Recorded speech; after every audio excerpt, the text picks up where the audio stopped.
بسم الله الرحمن الرحيم الحمد لله رب العالمين والحمد لله الذي هدانا لهذا وما كنا لنهتدي لولا أن هدانا الله ثم الصلاة والسلام على أشرف الأنبياء والمرسلين خاتم النبيين شفيع ذنوبنا وطبيب قلوبنا أبي القاسم محمد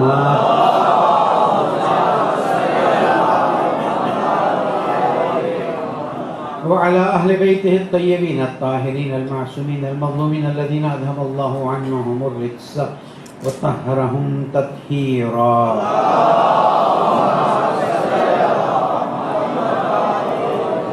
مومن کرام السلام علیکم ورحمۃ اللہ وبرکاتہ. اوصیکم ونفسی بتقوی اللہ ونظم امرکم. اپنے آپ کو پہلے پھر آپ کو نصیحت کرتا ہوں کہ تقوی اختیار کیجیے، اپنے امور کو منظم کیجیے، یہی کامیابی کا راستہ ہے. اللہ تعالیٰ کا شکر ادا کرتے ہیں، اللہ تعالیٰ کی حمد جلاتے ہیں کہ اس نے ہمیں اپنے بندگی کا موقع دیا، اس نے ہمیں آزاداری کی توفیق عطا فرمائی اور اس نے ہمیں ان لوگوں میں قرار دیا جو اہل بیت سے محبت کرتے ہیں. پالنے والے قیامت تک ہماری نسلوں کو ہم سے بہتر مومن بننے کی توفیق عطا فرمائے. درود پڑھتے ہیں محمد.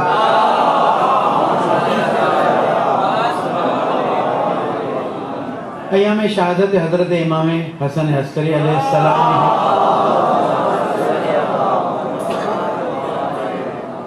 اور اگر دیکھا جائے تو تقریباً 28 سفر سے لے کر اور یہ جو ایام گزرتے ہیں اس میں جہاں حضور اکرم کی شہادت کا دن آتا ہے، امام حسن علیہ السلام کی شہادت کا دن آتا ہے، وہیں پر جناب محسن کی شہادت کے ایام بھی آتے ہیں، وہیں پر امام حسن علیہ السلام کی شہادت کے دن بھی آتے ہیں، امام رضا علیہ السلام کی شہادت کے دن آتے ہیں. اور الحمدللہ مجالسیں برپا ہوتی ہیں اور مومنین مستفید ہوتے ہیں. اور جیسے کہ ہمارے رسم میں کہا جاتا ہے کہ ایام عزا کے آخری دن ہے، کہتے ہیں کہ ایام عزا تو ہماری زندگی کا حصہ ہیں، لیکن وہ جو عزاداری منائی جاتی ہے رسمی طور پر ان کے آخری دن ہیں. میں صرف اتنا ہی کہوں گا کہ آپ میں سے جس نے جو شرکت کی، جہاں شرکت کی، جیسے شرکت کی، اللہ تعالیٰ قبول فرمائے اور اس کا اجر جناب سید آتا ہے. ایک اور درود پڑھ رہے محمد.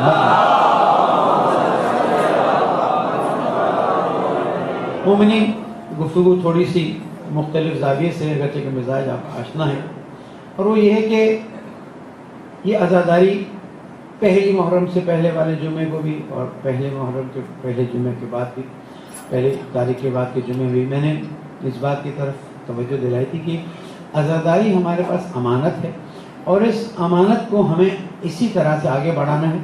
الحمدللہ جہاں تک ہم نے دیکھا ایک بڑی تعداد تو اسی طرح سے آگے بڑھتی رہی، پر ظاہر ہے کہ اس بارے میں مزید گفتگو نہیں کرنی.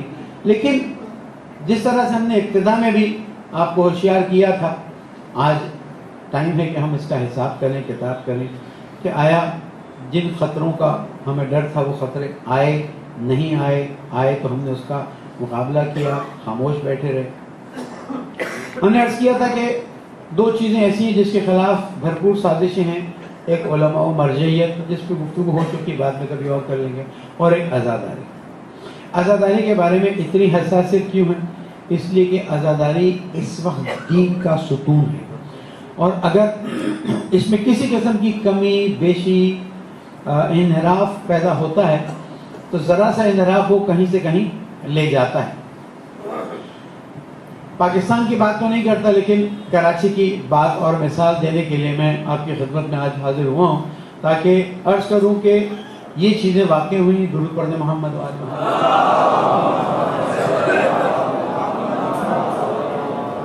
اور جن بانیان اور جن مجالس کے منعقد کرنے والوں نے ان چیزوں کی حوصلہ افزائی کی ہے ان سے سوال ہونا چاہیے.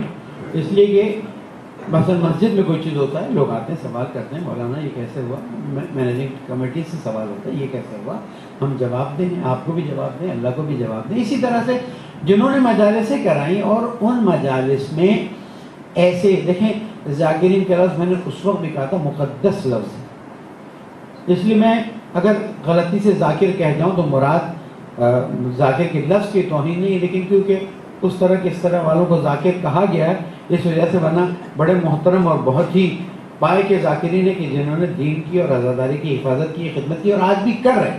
ایسا نہیں ہے کہ چند لوگوں کی وجہ سے تمام ذاکرین کو ہم خدا نہ خواستہ. ابھی ہماری کچھ عرصے پہلے علماء و ذاکرین کی میٹنگ ہوئی تھی، اس میں بھی ہم نے اس کو واضح کیا تھا. بشارت عظمیٰ کانفرنس میں بھی میں نے اس بات کو واضح کیا تھا کہ ذاکر لفظ مقدس ہے، اور ہر انسان کی سعادت ہے کہ وہ ذاکر بنے، اور ذاکر حسین بنے تو بہت بڑی سعادت ہے. اور ہم تو دعا کریں کہ پالنے والے ہمیں قیامت میں بھی ذاکر حسین کے طور پر محشور فرما دیں. اب مسئلہ یہ ہے کہ جب ہم منبر پر کسی کو بھیجتے ہیں تو ہم نے آپ کی بات نہیں کرتا جنہوں نے کیا. کبھی اپنا موبائل عام آدمی کو ٹھیک کرنے نہیں دیا، کبھی اپنی گھڑی عام آدمی کو ٹھیک کرنے نہیں دیا، اپنی گاڑی اگر ہو تو اس کو بھی عام آدمی کے ہاتھ میں نہیں دیتے. لیکن منبر پر بھیجنے کے لیے ایک ملاک قرار دیا گیا ہے، وہ یہ ہے کہ جناب مجلس اٹھے، مجلس میں رونق ہو. سوال یہ پیدا ہوتا ہے مجلس اٹھنے کے لیے اور رونق کے لیے ہے یا مجلس اسلام کی بنیادوں کو مضبوط کرنے کے لیے؟ اگر آپ کہیں نہیں مولانا رونق تو ہونی چاہیے، میں رونق کا انکار نہیں کرتا. ماشاءاللہ ماشاءاللہ آپ مجالس میں دیکھیں کہاں رونق نہیں ہوتی. سادہ سے سادہ ذاکر پڑھ رہا ہوتا ہے، مجلس میں لوگ بیٹھے. اس لیے کہ مومنین اس وقت منبر پر بیٹھ کر بولنے والے سے علمی استفادہ کرنا چاہتے ہیں، اخلاقی استفادہ کرنا چاہتے ہیں. لیکن واٹس ایپ کلپس آپ کے پاس بھی آئی ہیں، ہمارے پاس بھی آئی ہیں.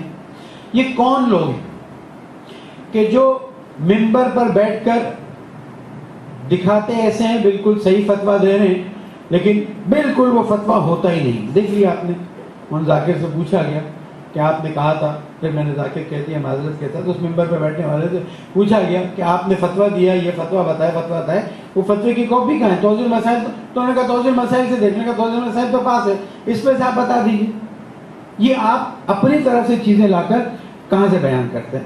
ہم تو کہتے ہیں چلیں فتوے کے مسئلے پہ ہم پھر بھی نظر انداز کر سکتے ہیں کہ ایک مرضی کے اس نے غلط نسبت دی. آپ کے ہاں لوگوں نے ایسے ذاکرین کو مجلس پڑھوائی ہے جنہوں نے یہ جملے کہیں کہ دو رب ایک ساتھ بیٹھ گئے اور دونوں رب آپس میں گفتگو کر رہے تھے. اس رب نے اس رب سے کہا کہ اگر میں تیرا محتاج ہوں تو بھی تو میرا محتاج ہے. یہ ممبر پہ نہیں ہوا، یہ لکڑی ہوئی جس پر جا کے بیٹھنے والے نے ریکارڈنگز ہیں. مت سمجھے کہ میں کوئی ہوا میں اڑانے والی بات. میں نے تو وہ کاغذ بھی شائع کر دیا جس پہ 5 علماء نے دستخط بھی کیے، واٹس ایپ بھی کر دیا PDF فارمیٹ میں، تاکہ لوگوں کے پاس ثبوت رہے. جا کے پوچھو تو کہ یہ جو تم اس کو کہہ رہے ہو رب کہ اس نے اس رب سے کہا، تو کیا قرآن مجید کی صریح آیت کے خلاف، اللہ الصمد کے خلاف ہم بات کر سکتے ہیں؟ لیکن نہیں. پھر واہ واہ کرنے والوں کو نہیں مجھے معلوم کیا بیماری ہے کہ بس انہوں نے ایک واہ واہ کرنی ہے. میں نہیں کہتا پیڈ ہے ان پیڈ ہے، لیکن یہ کہاں سے بات نکلتی ہے کہ 2 رب بیٹھے ہوئے اور ایک رب دوسرے رب سے کہتا ہے. پھر اس کے بعد جناب اور ہم آگے بڑھتے ہیں، اور آگے بڑھنے کے بعد جناب حضور اکرم معراج پہ تشریف لے گئے. جب معراج پہ تشریف لے گئے تو مجھے بولنا پڑ رہا ہے تاکہ آپ کو اندازہ ہو کہ ہم کس ڈائریکشن میں جا رہے ہیں. کہا جبریل نے کہا یا رسول اللہ ٹھہر جائے. کہا اب کیوں ٹھہروں، وہاں سے تو تیزی سے لائے تھے. کہا رب جو ہے وہ نماز پڑھ رہا ہے. یہ کون سا رب نماز پڑھ رہا ہے؟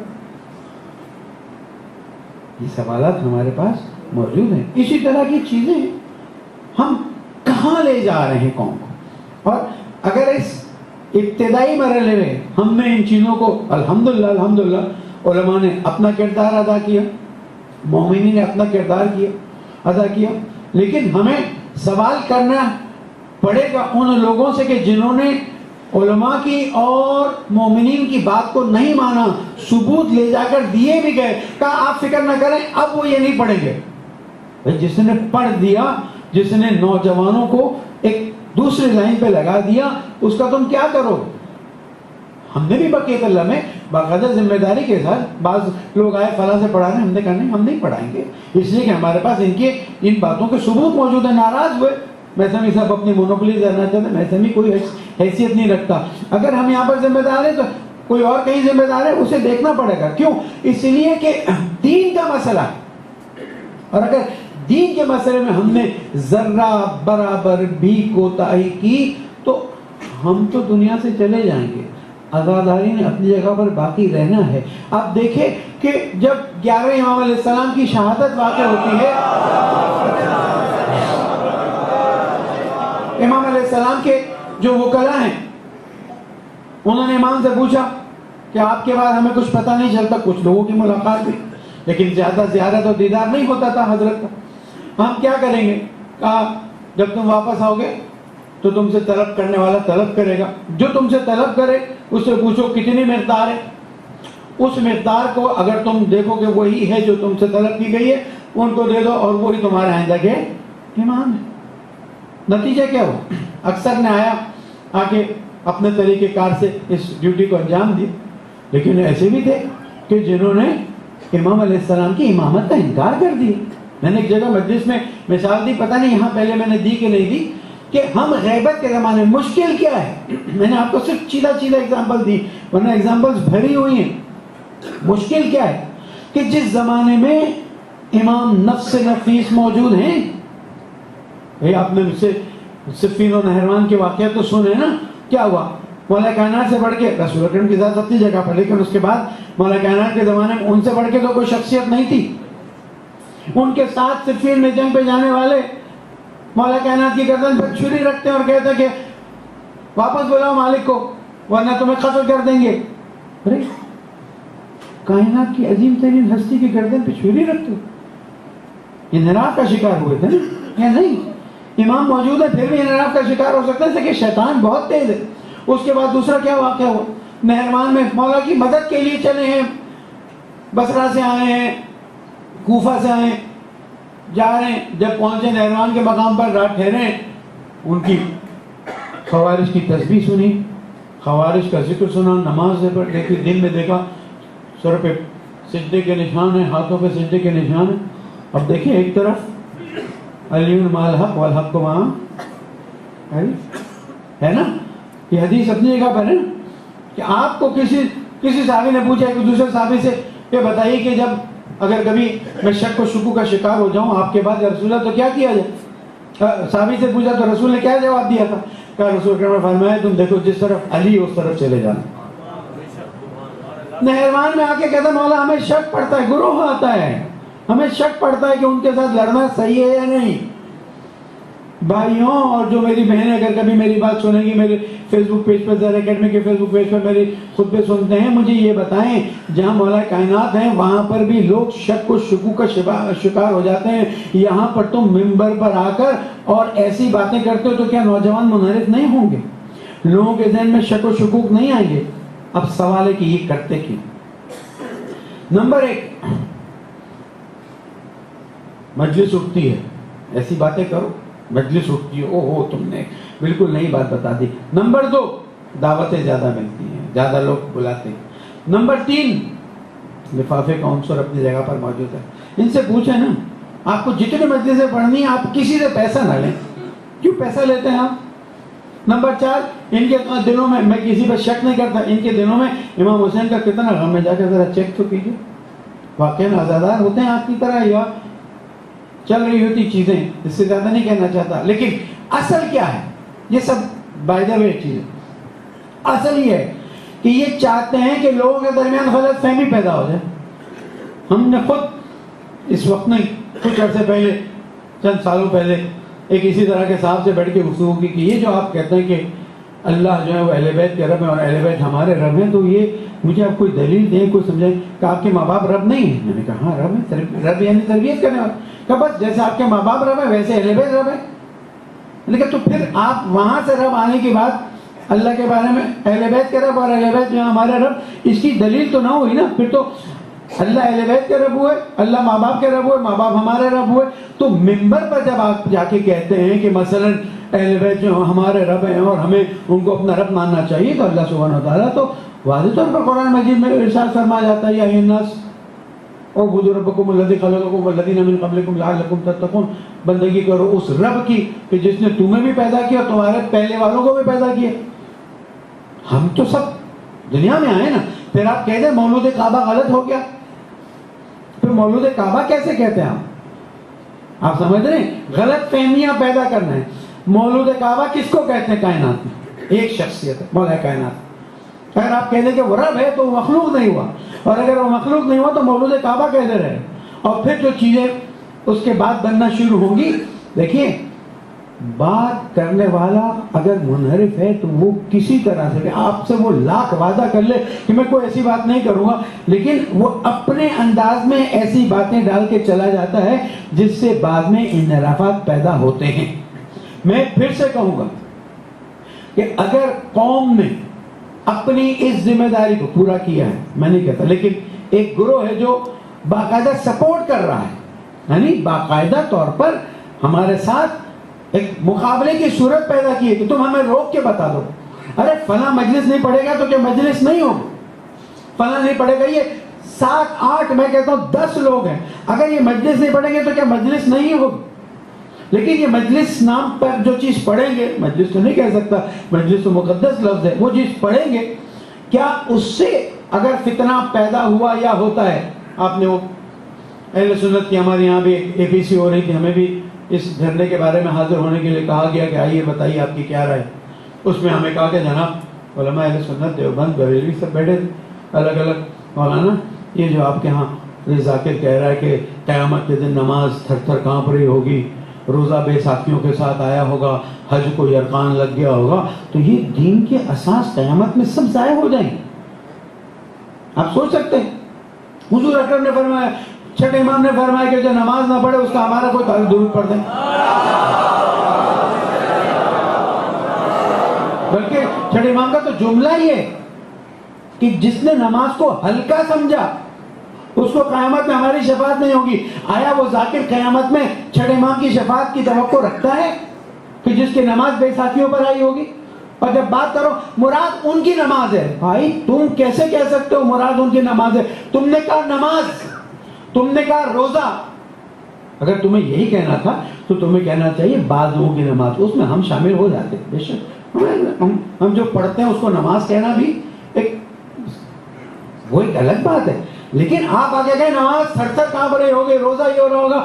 اہل سنت کے لوگوں نے جمعے کے نماز میں یہ تقریریں سنا کے کہا ہے کہ ان شیعوں کے ساتھ بیٹھتے ہو تم. یہ بنیاد ڈالی جا رہی ہے. شام تو بچ گیا یہاں سے فتنہ کھڑا کرنے کی کہ کسی طرح سے اہل سنت بھائیوں کو ہمارے خلاف ورگلایا جائے. ایک ہمارے درمیان بھی اختلاف، بھائی بہن سے بہن، بیٹے سے ماں، بیٹے سے بیٹا، باپ سے فلاں، ہر طرف ایک افراتفری ہو جائے. جو عزاداری ہم سب کو ایک پلیٹ فارم پہ لاتی ہے، بچہ بھی ماتم کرتا ہے، بوڑھا بھی ماتم کر رہا ہوتا ہے، جوان بھی ماتم کر رہا ہوتا ہے، اور یا حسین کرتے ہوئے اپنے دل سے گندگیوں کو دور کر رہا ہوتا ہے. وہ جوان مجلس کے بعد جا کے کہتا ہے جناب یہ نماز تو تھر تھر کانپے گی، یہ روزے ان کا کیا فائدہ، بس عزاداری کرو. او بھائی فارمولا بھول گئے، نماز 5 وقت، عزاداری ہر وقت. نماز بھی تو عزاداری کا حصہ ہے، مگر امام حسین علیہ السلام نے نہیں فرمایا کہ مجھے نماز سے محبت ہے. اور اگر نماز اس سے اتنی نعوذ باللہ ایسی چیز ہے تو پھر اہل بیت علیہ السلام نے اتنی تاکید کیوں کی ہے؟ پتہ چلتا ہے کہ دین کے اندر مشکلات کھڑے کرنے کا ارادہ ہے. اور یہ تو میں نے آپ کو آٹے میں نمک کے برابر مثالیں دی ہیں، اگر ساری مثالیں دوں تو آپ کے ذہن میں بھی مغالطات اور مشکلات پیدا ہو جائیں گے. میرے کہنے کا مطلب یہ ہے کہ ہر چیز کو اپنی جگہ پر رکھا جائے، اور دین کے جو بنیادی عقائد ہیں ان کے خلاف کوئی لفظ سننا حرام ہے، گناہ کبیرہ ہے. اور اگر آپ نے ہاں کیا ہے تو آپ اس سے بھی آگے نکل گئے. میں کوئی نہیں ہوں فتویٰ دینے والا. اگر کوئی کہہ رہا ہے مثلا شرک کی حد تک جا رہا ہے اور آپ ہاں کر لیں مثلا غلطی سے، آپ کو اس جگہ سے گزرنا بھی نہیں چاہیے. کیوں؟ اس لیے کہ چھٹے امام فرماتے ہیں نا، اپنے شاگرد سے کہا تھا، میں نے مثال دی تھی، اپنے شاگرد سے کہا تھا کہ اپنے ماموں کے ساتھ بیٹھو یا ہمارے ساتھ بیٹھو. کہ مولا میں ان سے کوئی دین بھی نہیں لیتا ہوں، ان کی بات نہیں لیتا. کہا دین نہیں لیتے، لیکن اگر اس وقت اللہ کا عذاب نازل ہوا تو تم اس میں شامل ہو گئے. جنہوں نے اہل بیت کی محبتوں کو ایکٹروں سے ملایا ہے، جنہوں نے اہل بیت علیہ السلام کی. اور پھر ایک اور پورا چیپٹر ہے فقہ میں، حدیث میں، کہ ہمارے رازوں کو نادان لوگوں تک مت پہنچاؤ. جائیے علماء سے پوچھے، میں نے آپ کو دے دیا کہ وہ کون سے چیپٹرز ہیں جس میں لکھا ہوا ہے کہ ہمارے راز ہیں صرف سینہ بسینہ منتقل ہونے چاہیے.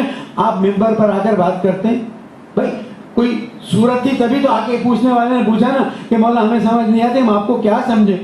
انسان دیکھتے ہیں تو انسان سے اوپر ہے، رب دیکھتے ہیں تو اس سے نیچے ہیں۔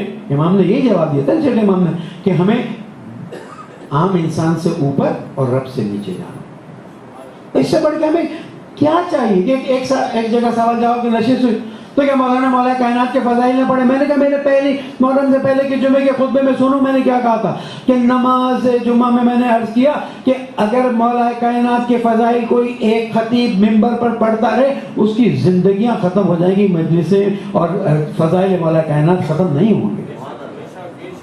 تو جب اصلی فضائل ہیں تو تمہیں اپنی طرف سے بنانے کی ضرورت کیا ہے؟ اس کا مطلب ہے کہ تم لوگوں کے ذہن میں غلط فہمیاں، مشکلات، تاکہ کسی طرح سے آپ نے دیکھا 40 جو گئے خوش قسمت ہیں، اللہ ہم سب کو بھی توفیق دے، پیدل چل کے جانے والوں کا ایک ہجوم ہے، لوگ دیوانے ہوئے ہیں حسین کے پیچھے، اور حسین کے پیچھے جب کوئی دیوانہ ہوتا ہے، ابھی ایک خاندان کا مسئلہ آیا تھا، وراثت کا مسئلہ تھا، بالکل مار کٹائی تک، حتیٰ ایک پارٹی تو آئی تھی کہنے لگے تو ہمیں قتل کرنے کے لیے تیار ہیں، بٹھایا بات کی، جب ان صاحب کو بلایا گیا جن سے جھگڑا تھا، کہا مولانا تھا تو میں ایسا ہی، لیکن میں 3 سال سے 40 پہ جاتا ہوں، اب میں انسان بن گیا۔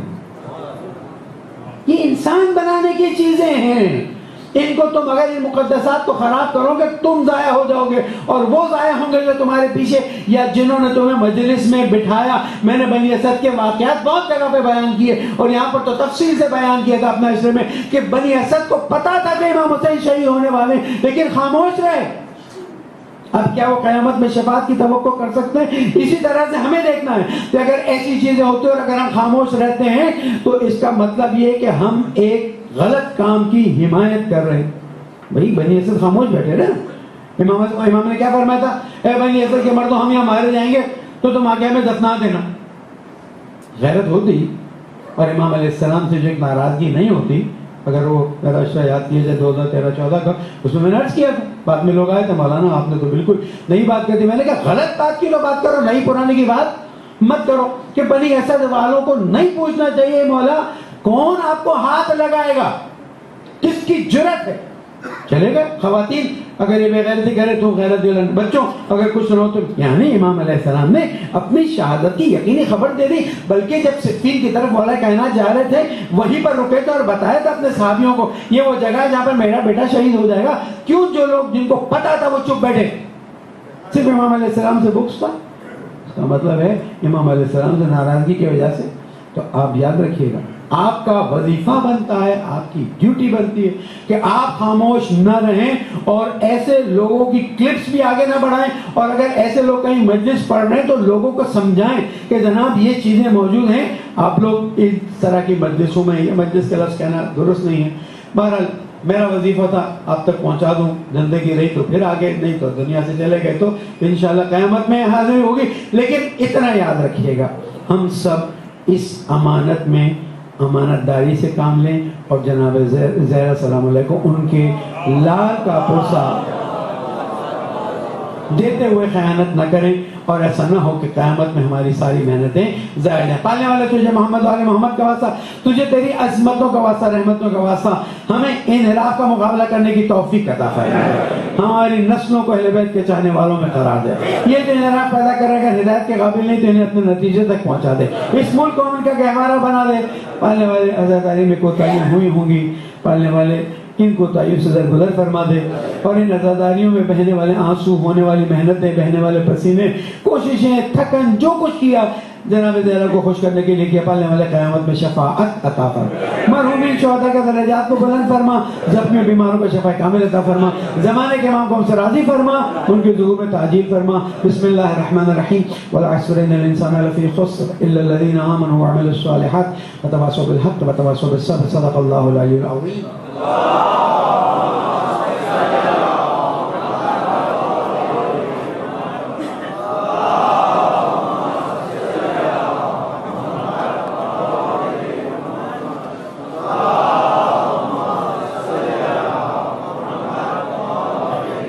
اعوذ باللہ من الشیطان الرجیم، بسم اللہ الرحمن الرحیم، الحمد للہ رب العالمین، اللہم صلی علی محمد المصطفى خاتم الانبیاء اللهم صل على امیر المؤمنین علی بن ابی طالب رسول اللہ صلی اللہ علیہ وسلم. اللهم صل على فاطمة الزهراء سیدۃ النساء. اللهم صل على الحسن المجتبى الشهيد. اللهم صل على حسين الشهيد بكربلاء. اللهم صل وسلم على ائمة المسلمين علي بن الحسين بن عبد محمد بن علي الباقر جعفر بن محمد الصادق وموسى بن جعفر الكاظم علي بن موسى الرضا ومحمد بن علي بن الجواد وعلي بن محمد بن الهادي النقي والحسن بن علي الزكي العسكري. اللهم صل على القائم المهدي. اللهم صل على محمد. اللهم عجل فرجه وسهل مخرجه واجعلنا من انصار وعوانه ورحمة الله وبركاته. اللہ مومنین تقوی اختیار کیجئے، اللہ تعالیٰ کا احترام کیجئے، گناہ کرنے سے پرہیز کیجئے کہ یہی کامیابی کا راستہ ہے. دھرنے کی صورتحال آپ کے سامنے ہے.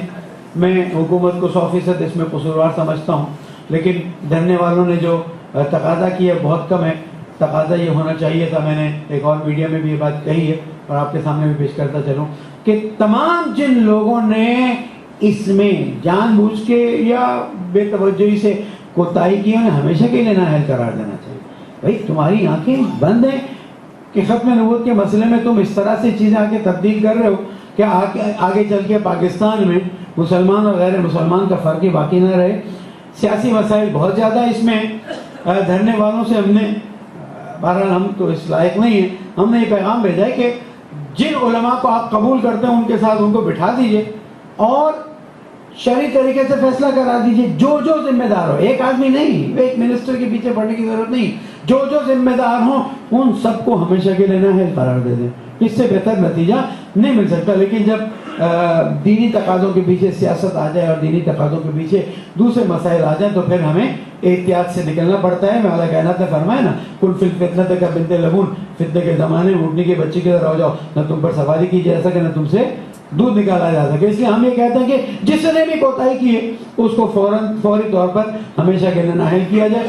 دوسرا، مومنین کی شہادتیں شروع ہوئی ہیں اسماعیل خان میں، کراچی میں. ہمیں بہت افسوس ہے اس بات کا اور ہم حکومت سندھ سے کہتے ہیں کہ دیکھیں آپ نے محرم سفر میں اتنی محنت کی اور ہم نے آپ کا شکریہ بھی ادا کیا. اس میں کوئی دو بات نہیں. جب آپ نے کوتاہی کی تھی ہم نے آپ کو تنبیہ بھی کی تھی، جب آپ نے محنت کی کوشش کی اللہ تعالیٰ نے آپ کو توفیق دی، مومنین کی جان مال آبرو بچی رہی اور الحمدللہ ہم بہترین طریقے سے عزاداری کر سکے. اس میں ہمیں کوئی سندھ کے لیول پر اتنا بڑا گہرائی نہیں. پنجاب میں FIR وغیرہ کٹی ہے، اب اس سلسلے میں قائد ملت جعفر نے اقدامات شروع کر دیے تاکہ جن لوگوں پر FIR کٹی وہ ختم ہو جائیں. لیکن ہمیں ابھی بھی تشویش ہے اور وہ تشویش یہ ہے کہ ایک بالکل نیا فتنہ کھڑا ہو چکا ہے اور اس فتنے میں اگر حکومت پاکستان مولا کائنات کے طریقہ کار پر نہیں چلے گی ہماری ساری محنت برباد ہو جائے گی. میں نے 2 جمعوں پہلے عرض کیا تھا، اب اس کے نتائج سامنے آنا شروع ہو گئے اور مقامات مقدسہ پر جنہوں نے قبضہ کیا ہوا ہے، جنہوں نے سنبھالا ہوا ہے، جو بھی لفظ آپ استعمال کر سکتے ہیں ہم تو قابل ہی سمجھتے ہیں، ان لوگوں نے ایک کھیل کھیلا، ناکام ہو گئے. آپ لوگوں نے دیکھا یہ بیٹھنے والے نہیں، اس لیے کہ یہ خود کچھ نہیں ہے، یہ کٹ پتلی ہے کسی اور سوچ کی، اور وہ سوچ یہودی سوچ ہے، وہ سوچ امریکی سوچ ہے. اور یہ لوگ چاہتے ہیں کہ کسی طرح سے صرف ایک جو میرا پہلا خطبہ تھا اس کا بھی یہ خلاصہ ہے، کسی طرح سے مکتب اہل بیت کی اس طاقت کو، اس عظمت کو کہ جو آج اللہ تعالیٰ نے ان کو اتحاد، محبت، وحدت، فداکاری، قربانیاں، شام ایسے تو آزاد نہیں ہوا. دیکھیں فتح مبین، اللہ تعالیٰ نے فتح مبین دی. آج ہمیں ٹھیک ہے 8 ربیع الاول سے پہلے ہم جشن نہیں مناتے، لیکن 8 ربیع الاول کے بعد ہمیں فتح مبین کا جشن منانا، مسلمانوں کو منانا چاہیے کہ جناب عراق اور شام کی سرزمین سے ان کو تقریباً خالی کر دیا گیا، بلکہ بالکل خالی کر دیا گیا. اور یہ بہت بڑی کامیابی ہے. اپنے سینوں پر ہاتھ رکھ کے اور اللہ کو حاضر ناظر جان کر جواب دیجئے، آیا یا حسین اور یا عباس کہنے والوں کے علاوہ کسی نے کام کیا اس میں؟ کسی اور نے کیا؟ کسی اور میں جرأت ہے کہ پیسوں کے بدلے جا کے خدمت کریں، انجام دیں؟ نہیں کیا ہے. میں حکومت پاکستان سے کہوں کہ اگر ہمارے کچھ جوان گئے اور انہوں نے اپنا ایک مذہبی وظیفہ سمجھا اور انہوں نے سوچا کہ جناب ہمارا وظیفہ ہوتا ہے دوسرے نہیں جاتے ہم کرتے ہیں، اور اگر وہ گئے ہیں آپ آ کے ان کو اٹھا رہے ہیں، ان کو لے جاتے ہیں، ان کو اذیت کرتے ہیں، یہ جوان تو مرنے کے لیے تیار ہو گئے تھے تو ان کو آپ کی اذیت نقصان نہیں پہنچائے گی. لیکن انہوں نے اسلامی سرزمین کو ایسے لوگوں سے پاک کیا ہے جو انسان کہلانے کے لائق بھی. اب دنیا کے کسی میڈیا میں داعش کو